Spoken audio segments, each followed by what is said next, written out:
118 आहेत ना, 118 आहेत ना, म्हणजे साधारण 110 लोक विरोधामध्ये आहेत, सभागृहामध्ये आहेत, आणि त्यात शिवसेना आणि महाराष्ट्र नवनिर्माण सेनेचे आणि काँग्रेसचे धरून 100 इतर आहेत.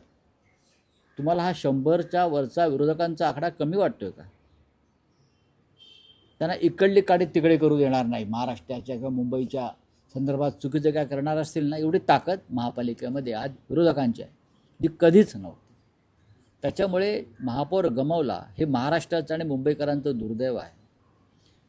आणि जयचंदाला मी एवढंच सांगू इच्छितो, हिंदुहृदय सम्राट शिवसेना प्रमुख बाळासाहेब ठाकरे यांच्या जन्मशताब्दीचं वर्ष 23 तारखेला सुरू होतं आहे, आणि त्या वर्षामध्ये तुम्ही मराठी माणसाशी बेईमानी केली आहे, गद्दारी केली आहे, आणि या बाळासाहेबांच्या मुंबईत तुम्ही गौतम अडाणीचा झेंडा फडकवलेला आहे.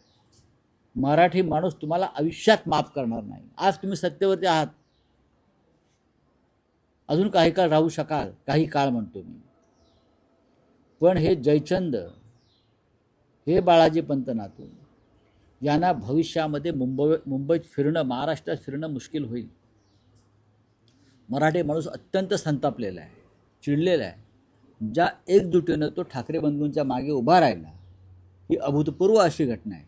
तेव्हा तुम्ही आमच्या 12 जागा, मग मनसे आणि शिवसेनेच्या 12 ते 13 जागा, या 50 ते 200 मताच्या फरकानं दुर्दैवानं काढल्या. 50 ते 200च्या आसपास खूप मोठा संघर्ष आम्ही दिला, सत्तेशी, झुंडशाहीशी आणि पैशाच्या ताकदीशी.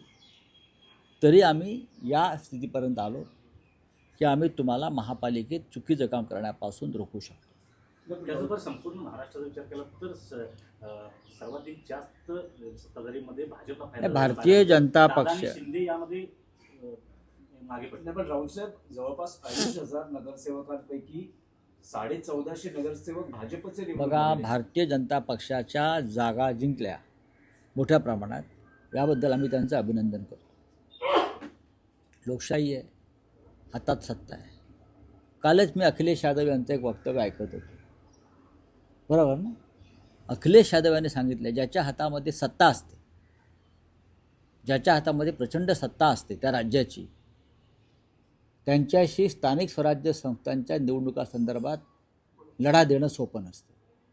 ज्याच्या हातात सत्ता असते तेच स्थानिक स्वराज्य संस्थांच्या निवडणुका मोठ्या प्रमाणात जिंकतात. हा जवळजवळ सर्वच राज्यातला अनुभव आहे.